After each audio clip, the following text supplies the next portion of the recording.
20 साल की उम्र में कहीं हम भी आर्मी में चले गए, उसके बाद फिर वो गढ़वाल राइफल में गए, फिर कहीं नौकरियों में गए अलग अलग जगह। लेकिन 2013 में मेरी अचानक पोस्टिंग आई उत्तरकाशी। उत्तरकाशी में नेहरू पर्वतारोहण संस्था। और जैसे ही मेरी पोस्टिंग आई ना अप्रैल में, उसके 2 महीने के बाद में जून में वो जो सबसे बड़ा आपदा आई थी केदारनाथ आपदा, वो आपदा आ गई। क्योंकि मैं नेहरू पर्वतारोहण संस्था का उस टाइम पे प्रधानाचार्य था, तो हमारा अपने आप ही एक जिम्मा बन जाता है कि रेस्क्यू में बचत, राहत बचत जो कार्य होते हैं। फौज में मैं यही काम करता रहा हूँ पूरे टाइम ही। तब मैं उस आपदा की वजह से चर्चित भी हुआ और मेरे को पहाड़ को ना बड़े अच्छे तरीके से समझने के मौके मिले। मतलब आज यहाँ पे टिहरी, पौड़ी, उत्तरकाशी, चमोली, कुमाऊं सब जगह के लोग होंगे, लेकिन मैं टिहरी, पौड़ी, उत्तरकाशी, चमोली उसके हर स्थान पे और हर उस गांव में जहाँ पैदल का भी रास्ता है, मैं ऐसी मेरे को मौके मिले घूमने के और सब ऐसी हरकतें करने के, वो सब आपदा के बाद में। और उसी बीच में ना कहीं ऐसे इत्तेफाक होते हैं कि मेरे पास आए कोई 4-5 लड़के अपने माँ बाप के साथ में कि इनको नौकरी भर्ती कराओ। तो अब हमने समझाया कि फ़ौज वगैरह में ना ये जुगाड़ तो होते नहीं है। तो वो कहते हैं कि यार कर्नल साहब हो, मतलब हम तुमसे क्या जुगाड़ की बात करने आएंगे, कुछ तो तुम्हें समझ होगी, तुम इन लड़कों को ट्रेन करो। तो ऐसे ही मैं 4 लड़कों को मैंने उत्तरकाशी में नेहरू पर्वतारोहण संस्था में, जहाँ मैं रहता था, मेरी शादी नहीं हो रखी है, तो मैं वहीं पे अपने घर पे उनको रखा, उनको फिर ट्रेनिंग करानी शुरू करी। तो उनकी ना अब दौड़ भाग ट्रेनिंग करा रहे हैं, तो उनकी काबिलियत अपने आप बढ़नी शुरू हो गई। जो 5 मिनट में दौड़ते थे वो अब 3.5 पौने 4 मिनट हो गया उनका। एक वो बीम करना पड़ता है भर्ती होने के लिए, तो वो फिर उनकी अच्छी हो गई। तो ऐसे ही फिर मैंने 4 की जगह धीरे धीरे 32 लड़कों को अपने घर पे रखा और उनकी ट्रेनिंग शुरू हुई। तो जब वो भर्ती की प्रक्रिया होती है, जब जाते हैं भर्ती के लिए, उसमें ये 32 लड़के भेजे गए और इनमें से 28 लड़के सेलेक्ट हो गए। तो अचानक मेरे को दिखा, अरे ये कितना आसान सा तरीका है, बस खाली फौजी को ही समझ में आ सकता है कि किस प्रकार से प्रशिक्षण देना है। तो फिर हमने वो एक कैंप लड़कों को चलाने के, ट्रेनिंग के शुरू करे। उसी में मैंने फिर एक बार लड़कियों का कैंप चलाना शुरू करा। तो मेरे को याद है हमने 2 जगह कैंप चलाए, एक चलाया श्रीनगर में और एक चलाया यहाँ पे बालावाला। तू बालावाले उसी में थी ना?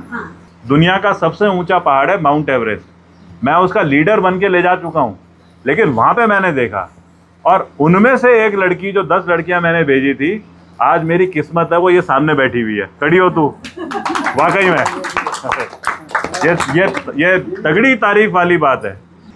अब यहाँ पे हम 8 कैंप चलाते हैं, जैसे ये जिसमें ये ट्रेनिंग कर रही थी, ऐसे 8 जगहों पे हमारे कैंप चल रहे हैं। हर कैंप में 150 लड़के हम रखते हैं जिनको कि ट्रेनिंग दी जाती है।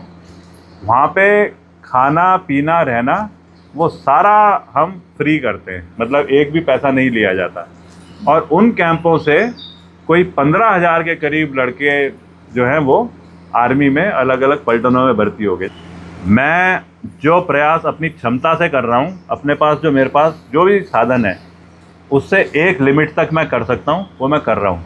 लेकिन अगर उसको मेरे को बढ़ाना है ना, तो मेरे को कहीं ना कहीं जो सरकार के साधन होते हैं उनको भी सही इस्तेमाल करना है। अब आज मैं ऐसी ही एक प्रयास करने का कोशिश कर रहा हूँ, जिसे बोलते हैं राजनीति में उस सीढ़ी पे चढ़ना जिसके लिए बने नहीं है। अगर काम करने, जो मेरी उम्र है 57 साल आज, और ज़्यादा से ज़्यादा 10 साल कर सकता हूँ, उसमें अगर मेरे को कुछ करना है तो मेरे को पक्का प्रयास करना है कि कहीं ना कहीं चुनाव की उसमें ये जो तरतीब है उसमें आगे जा कर के लेकर के चलना।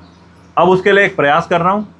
मैं एक इंसान हूँ, उत्तराखंडी हूँ, गढ़वाली हूँ, सब इलाकों में घुमा हूँ, लेकिन जब चुनाव की प्रक्रिया है तो उसमें मेरे साथ में एक चीज़ जो जुड़ती है, वो मेरे नाम से पहले लिखी जाती है, फौजी शब्द, कर्नल अजय कोटियाल। तो फौजी चेहरा हूँ मैं। इसका मतलब ये नहीं कि मैं खाली फौजियों की बात कर रहा हूँ, लेकिन नाम तो फौजी है ना। तो मैंने फिर ये छांटा कि कौन सा ऐसा क्षेत्र है जहाँ पे कि जिसको आम तौर पे देखा जाता है कि ये फौजी बाहुल है। तो उस सब को समझ करके कुछ जो बीजेपी के सीनियर होते हैं, कुछ आरएसएस के सीनियर होते हैं, कुछ मेरे अच्छे शुभचिंतक हैं, कुछ फौजी हैं, सब ने जब वो मेरी चर्चा हुई तो मैंने उत्तरकाशी, केदारनाथ और डोईवाला में से डोईवाला को छांटा कि मैं यहाँ से प्रयास करूँगा। पार्टी के ऊपर है टिकट किसको देना है, लेकिन ये होता है ना एक प्रयास अपना, अपने बारे में बताना। मेरे को लगा मैं जा कर के खुद अपनी किसी और पोस्टर और उसकी जगह मैं खुद अपनी बात बोलता हूँ। अगर मेरी बात मैं समझा पाया तो हो सकता है कि जो काम मैं सोच रहा हूँ कि जो आज कर रहा हूँ वो मैं ज़्यादा कर पाऊँगा। अगर नहीं समझा पाया और जैसे चल रहा है तो मैं जो काम कर रहा हूँ वो तो कर ही रहा हूँ, उन कामों पे तो मेरा कोई फ़र्क पड़ता नहीं है, वो तो अपनी क्षमता से है। तो बस यही सोच करके आज नेताजी आ रखे हैं और अपना भाषण दे रहे हैं आपको सारा का सारा।